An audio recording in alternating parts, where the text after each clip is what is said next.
Delhi dialogues में सभी दर्शकों का स्वागत है। नमस्कार। आज हम एक नए विषय पर बात करेंगे। भारत में भविष्य की राजनीति क्या होनी चाहिए।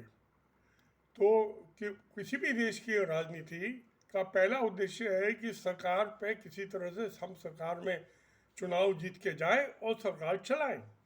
अब सरकार चुनाव जीत के सरकार तो बना ली, आप काम क्या करोगे, सवाल तो ये है। तो काम क्या है कि सबसे प्राथमिकता होनी चाहिए किसी भी सरकार की, जो एक परिवार की होती है, जो सबसे छोटी यूनिट है समाज की, देश की सबसे छोटी परिवार। और हर परिवार ये चाहते हैं, हर माँ बाप ये चाहते हैं कि उनका बच्चा बलशाली बने, उनका बच्चा बुद्धिशाली बने। अब बलशाली बनने के लिए आवश्यक है कि उसका स्वास्थ्य अच्छा हो बच्चे का, और अच्छे स्वास्थ्य के लिए जरूरी है कि उसको अच्छी स्वास्थ्य सेवाएं उपलब्ध हो, जिससे अच्छे अस्पताल मिले उसे, और जहाँ तक हो सके मुफ्त मिले, क्योंकि हिंदुस्तान में गरीबी बहुत है, सब कॉर्पोरेट अस्पताल में नहीं जा सकते। दूसरी प्राथमिकता है कि सरकारी स्कूल जिनकी हालत सुधरे, वहाँ शिक्षा का सुधार हो, शिक्षा स्तर सुधरे, ऊपर जाए। और आज जो है इसका नमूना दिल्ली में आप देख सकते हैं। दिल्ली सरकार के सरकारी स्कूलों की पास परसेंटेज जो दिल्ली के प्राइवेट स्कूल थे, कॉर्पोरेट स्कूल थे, उनसे कहीं के बेहतर है। और उसमें देशभक्ति जैसे और ये बिजनेस जैसे नए कोर्सेज जो हैं, ऑप्शनल कोर्सेज चालू किए गए हैं 6ठी क्लास से 12वीं क्लास तक के बच्चों के लिए। तो ऐसी आधुनिक शिक्षा की जरूरत है।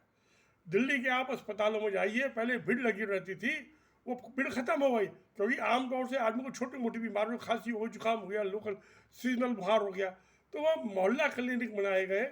उसमें आदमी मोहल्ला क्लिनिक में एक MBBS डॉक्टर होता है, वो नहीं होता बहुत ज़्यादा हाईली स्पेशलाइज, वो छोटे मोटे ये टेस्टों के भी इंतजाम कर दिए, सारे मुफ्त है। वो अपने मोहल्ले में नज़दीक के उसमें चलाता है मोहल्ले क्लिनिक में, तो उसको बड़े अस्पतालों में जाके भीड़ नहीं लगानी पड़ती।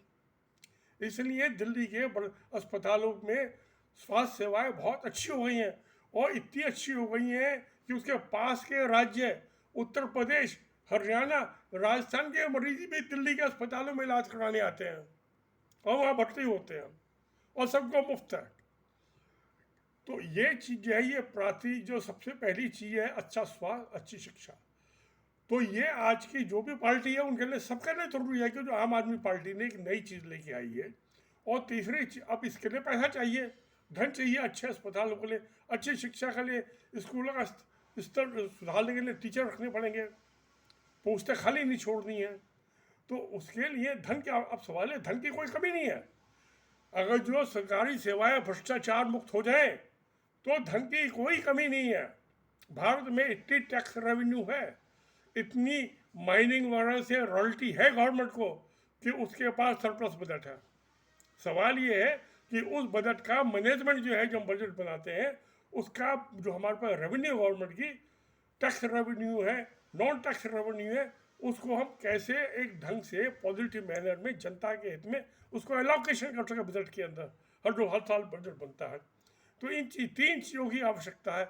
और जो भी राजनीति, अब दिल्ली में अभी ये बीजेपी जो है, उससे पहले जनसंघ होता था, भारतीय जनसंघ सन 50 में बना था, आज 70 साल पुरानी पार्टी है। कांग्रेस पार्टी 150 साल पुरानी पार्टी है। बाकी सब रीजनल पार्टियों को एक स्टेट में है। ये दिल्ली में आम आदमी पार्टी 2 स्टेट में बनाने में कामयाबी हो गई। उसकी वजह ये थी, एक ऐसी भाषा, जो सिंपल भाषा, जो सबको समझ आए कि हम आपको अच्छे स्कूल देंगे, हम आपको अच्छे अस्पताल देंगे, आपको सरकारी सेवाएं मुफ्त देंगे, आप भ्रष्टाचार मुक्त, आपका काम होगा सरकारी दफ्तरों में। तो उससे जो है जनता की बात बड़ी आसानी से समझ आती है, क्योंकि वो इन चीज़ों से दुखी है। उनके बच्चों को स्कूल में शिक्षा नहीं मिलती, कंपटीशन में आते हैं, कंपटीशन में नहीं आ पाते वो, क्योंकि हायर एजुकेशन में सब जगह कंपटीशन है। अच्छे स्वास्थ्य रहते, बीमार रहते, कमज़ोर रहते हैं। तो ये भविष्य की राजनीति जो भी पार्टी में 3 चीज़ अडॉप्ट करेगी, भ्रष्टाचार मुक्त सरकारी सेवा, अच्छे स्वास्थ्य के लिए अच्छे अस्पताल, अच्छी शिक्षा के लिए अच्छे स्कूल, वही पॉलिटिकल कामयाब होगी, वही पॉलिटिकल पार्टी आगे बढ़ेगी और भारत पर राज करेगी। अब बदकिस्मती से पिछले 75 साल में सभी पार्टियां मध्य और मंझित मुसलमान, हिंदू जातिवाद, इसके ऊपर चुनाव लड़ती रही और सरकार बनाती रही और चलाती रही। मगर उससे जनता का भला नहीं हुआ। उसको सिंपल मैसेज चाहिए, जैसे कुरान का सिंपल मैसेज है, कोई इमाम की ज़रूरत नहीं है, बाइबल का सिंपल मैसेज है, इसलिए वो इतने फेंके। ये जो आम आदमी पार्टी एक नई पॉलिटिक्स लाई है, एक नई राजनीति लाई है। और आज जो है पंजाब के अंदर जो जो नॉन टैक्स रेवेन्यू है, माइनिंग वगैरह से रॉयल्टी से जाती है, 2 महीने में ठेके तो दिए थे सब, जो पिछली सरकार थी, कांग्रेस की सरकार थी, क्योंकि वो पहले हो जाते हैं फरवरी में।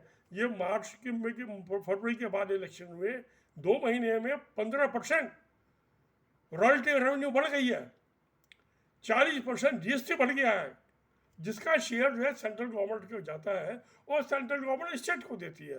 तो उसकी जो है जो शेयर है रेवेन्यू में जीएसटी का, वो 40% बढ़ जाएगा। और वो पैसा जो है अब उसने, आम आदमी पार्टी ने सिर्फ 1%, उसका जो हेल्थ मिनिस्टर था वो बहुत रईस आदमी है खानदान से, 1% कमीशन मांग रहा था। कमीशन तो उसको मिली नहीं है पैसा। और जैसे ही चीफ मिनिस्टर को पता चला, उसने जो है कहा सबूत ले गया उस सेक्रेटरी से अपने, उसके हेल्थ डिपार्टमेंट के सेक्रेटरी ने उसको आगे शिकायत की चीफ मिनिस्टर से कि आपका मिनिस्टर 1% कमीशन 2% मांग रहा है। फिर 1% पे आ गया। उसने कहा तुम उसकी वीडियो बना कर ले आओ मेरे पास। उसने वीडियो बना के दे दी। सेक्रेटरी ने, चीफ मिनिस्टर ने अपने मिनिस्टर का एंटी करप्शन डिपार्टमेंट ने रिपोर्ट दिखा दी और उसको गिरफ्तार करा दिया, मंत्री पद से खत्म कर दिया उसका। ये राजनीति होनी चाहिए ना। ये कर्नाटका में सरकारी ठेकेदार जो हैं वो प्रधानमंत्री को कई दफे लिख के कंप्लेन कर चुके हैं कि जी कर्नाटका में 40% भ्रष्टाचार है, और यहाँ उस पर कोई कार्रवाई नहीं हो रही। एमएलए खरीदे बेचे जा रहे हैं। ये वो जो पैसा दे के एमएलए मंत्री बना है या उसने एमएलए का टिकट लिया है, वो भ्रष्टाचार नहीं करेगा तो क्या करेगा? भूखा मरेगा। और ये तो आज पॉलिटिक्स ये व्यापार बन गया है, धंधा बन गया नोट कमाने का। इसलिए भ्रष्टाचार को राजनीति से खत्म करना पड़ेगा। अब उन्होंने क्या काम किया, एक एमएलए 6 दफे इलेक्ट हुआ और 6 पेंशन ले रहा है। आम आदमी पार्टी एक एमएलए एक पेंशन, तो उससे पता चला कि 260 करोड़ रुपया बच गया साल में। और सारे जो पुराने एमएलए थे वो परेशान हो गए, क्योंकि एक एमएलए 5-6 लाख रुपए पेंशन दे रहा है, अब उसे मिलेगी 80,000 रुपये पेंशन। उसके अलावा सब मंत्री, एमएलए, एमपी, मुफ्त बिजली, मुफ्त पानी, मुफ्त सरकारी मकान है।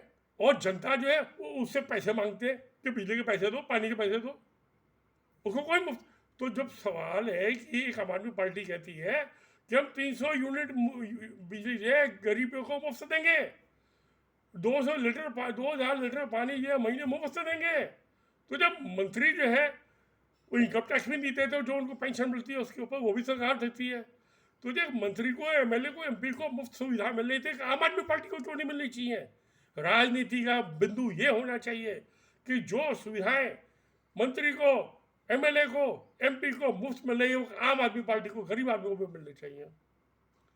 तो भविष्य के राजनीति का राजनीति जो होनी चाहिए देश की, भारत की, वो ये होनी चाहिए कि जो सुख सुविधाएं मुफ्त मंत्री को, प्रधानमंत्री को, एमएलए को, एमपी को मिल रही है, वो एक गरीब जनता के भी आदमी को मिले। जैसे उनको मुफ्त मिल रही है सरकारी स्वास्थ्य सेवा, ऐसी एक आम आदमी को भी पार्टी मिले, उसके बच्चे को भी आदमी को मिले। जैसे उनके बच्चे जो है इंग्लैंड में जाते हैं स्कूलों में पढ़ने के लिए, अमेरिका में जाते हैं, एक आम आदमी पार्टी का उसके अपने घर के नज़दीक के स्कूल में अच्छी शिक्षा मिल जाए और मुफ्त मिल जाए, उसके पास कहाँ पैसा है कि जाके कॉर्पोरेट स्कूलों में अपने बच्चों को एडमिशन कराए तो 2 लाख रुपये साल के, या अमेरिका भेजे या इंग्लैंड भेजे अपने बच्चों को पढ़ने के लिए, MBA करने के लिए। उसको नहीं है, उसको यही हिंदुस्तान में रह के उसको अच्छी सुविधाएं दें। यही भविष्य की राजनीति होनी चाहिए। मैं समझता हूँ भारत का अगर जो तरक्की है, खुशहाल जीवन है, तो जो पार्टी, जो आम आदमी पार्टी ने नीति अपनाई है, बाकी सब पार्टियों को भी यही नीति अपनानी चाहिए। और पॉलिटिकल डिस्कोर्स, राजनीतिक संवाद का ये मेन मुद्दा होना चाहिए कि एक गरीब आदमी को मुफ्त सरकारी सेवा मिले, भ्रष्टाचार मुक्त सेवाएं मिले। धन्यवाद।